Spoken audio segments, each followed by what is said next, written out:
Hello everyone, in today's video we're going to be looking at my round 2 game, another absolutely insane game, very fighting chess, and the time control of this tournament is an hour and a half, but no extra time, so it's an hour and a half, 30-second increment. So in time pressure, a lot of interesting things are happening. It's not like on Zay where you have hour and a half, then 50 minutes and 15 minutes, it's a complete, you know, different type of game. Um, so I was black against Jules Mossard. I played the bishop b5 check, knight d7, castles, a6, bishop 2. This is sort of a new line. I played out f6, attacking the pawn. He goes d3. Sort of a new try. I knew this line, but I decided to go b6, c4, bishop b7, a3, g6. So I'm going for the double fianchetto. It's quite a close position. Again with black, against a strong player. He's also quite low rated. He's usually around 2680, 2690. They're very solid, and for example, last game I played against him, I played the Berlin, and he just forced a draw basically. So, um, anyways, he goes rook one, play b4. I cut bishop c6. I want to take back this way. He goes h3, castles, bishop e3, e6. Let's just turn this engine off. I don't want to see it. He goes queen b3, queen e7. I bring the rook to b8. He wants to go a5. I go h6, just slow chess. Knight e1, g5. I want to bring my knight to e5. Um, and I want to stop like f4. He goes knight c2. I go a5. The point being that let's say I go here. Okay, first of all, he can play takes, and this is possible. I'm not sure how to evaluate this.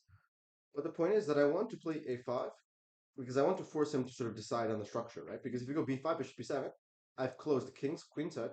Now there's no counterplay, and I'm free to just sort of attack on the king side. But he takes, goes knight to b5, bring the knight into e5, queen to a3, and now the point behind this is that he wants to play. Well, first of all, he's stopping d5 because the bishop takes e5. And the next move for black is f3 and e5. So here, I should have sort of been prophylactic and played knight g6. Um, he goes f3, and now I should go e5. And it looks a bit crazy. Here I was worried the bishop comes to f2, the knight comes here, and then the knight comes here. But it's fine for me. But I had to sort of go for this very weird, and now we have like chances for both sides. But as you see here, I spent quite a bit of time. I don't know why does it show the time usage. Oops, I just spoiled the game. Um, Sorry. So a5 takes 95. So I go bishop b7. Takes.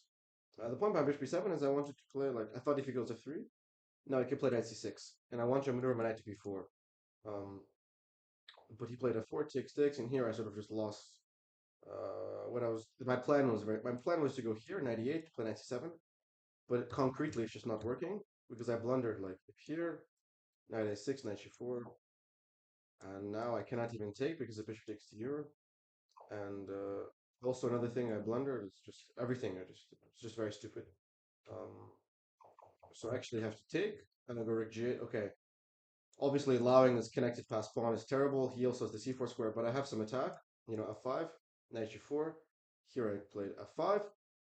Now, here in this position, I had I wasn't sure what to do, but I could actually take f5 takes, and now queen h4. And it's a bit of an insane idea. The point being that first of all, if you take bishop d4, bishop e3, now queen d3, and you're I think this is right. No, bishop. Wait, what is the? Yeah, no, sorry. You play rook takes g4 first, h4 now here, and now the king runs to h3, and you're threatening this and everything. Um, and okay, in this position, he would have had to find some difficult moves, like he could go rook f2, but now I play bishop e3, bishop d4, bishop d h5. Now the line goes takes here, gh, rook f7, king g6, and if rook f6, king h7 is just repetition. So this I should have found this because okay, king h2, bishop e5, and if takes rook g4, then g3, again rook g4 because takes here. Wow. So a lot of tactics. I should have gone for this. But I thought like okay, let me just go f5. He plays takes. And okay, I thought I should have some attack, but I had a very. It reminded me of a game I had with Black against Caruana at the US Championship. But obviously, this is just a 10 times worse version of this. And here I was already getting a bit low on time. I don't know why you can't see the time. Like previous games, you could see the time. But again, I don't know. Very, very complicated, difficult to understand. I thought here I'm fine. And here I just blundered. So what I blundered is after queen g5, bishop g4. I thought that I display here, but as you can see now, rook takes f5. I just blundered this, pawn takes, bishop takes, rook g6, queen c7 here. And now you have, obviously you don't take because this is mate. So you have to take queen g3, and now you have queen f8 check. You pick it up with check, and then you're up a pawn, and the b pawn is queening. So I blundered this. Obviously, I should just take, and I have quite a serious attack. Like for example, queen f4. This is what my opponent was going to play. I wonder if queen now queen f6 is apparently strong because if rook f2, I have e5. So my opponent said he would play queen f4, but I thought like I thought you just go king f2, and here I guess I have to find here. I saw this position takes. I saw this, but now I didn't see bishop takes e4. The point being that after takes, you have queen d8 check and mate. And if takes, you have a check here, here, here, and I guess if here there's takes here, and it's just a repetition because if you go up they take, and if here there's a check and you start checking. Um, so I guess this is just a draw. Um, with rook g7 also just a repetition as well because this pawn is quite strong. And rook b2 apparently is the best move. You play rook takes b2, and now you cannot even take because it takes. Rook g1, queen a4, king d2, queen f4. Wow, king f3, queen f3, and if king c4, queen d5, king c3, queen d4, king c2, queen f2, king c3, and now I have 5 pawns against the king and a queen, and it's still a draw. That's just typical chess. But I blundered this. I just blundered this. It was just very stupid, very sloppy of me. And he repeated once, but we're both low on time. Finally, I play queen d2, rook g3, queen g5. He goes back. You get in. Okay, finally, at least I'm taking a pawn. I'm not like dead lost. He goes here. And this is actually a very practically difficult position because he has maybe 10 seconds on the clock. He's playing on 30-second increment. He goes check, check, check.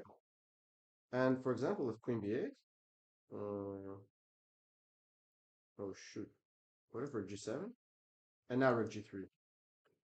Oh wow. So he's winning, but he repeats. He goes back, he goes back, he goes queen c7 here. And now at least like this is a draw. He played this is repetition. Queen e5. And he has to see that after takes, wow. Here, a rook g5 only move. Queen c7, king g6, queen d7, king f7. Here rook h5. Wow. So I was very lucky. I claimed threefold repetition here. I claimed rook g6, threefold repetition, and it was a draw. So obviously completely insane. Obviously around here everything was fine, but I just lost total control. Was way too ambitious, not objective at all. And then here, okay, there was a couple moments here I should have invested more time. Like even even this position is very difficult. Like it's unclear. My pieces are bishops. It's not like not such a simple thing to defend. So at least I put up some practical pressure. Um, I think that another critical moment was around here.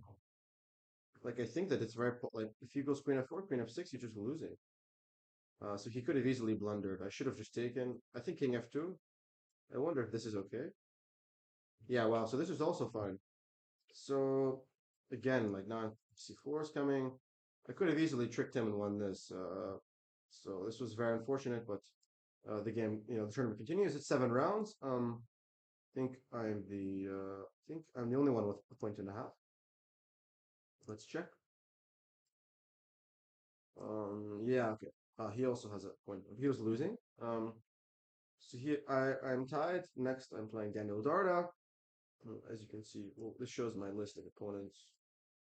Okay, so I have we have 5 games left, and I have 3 whites, two blacks.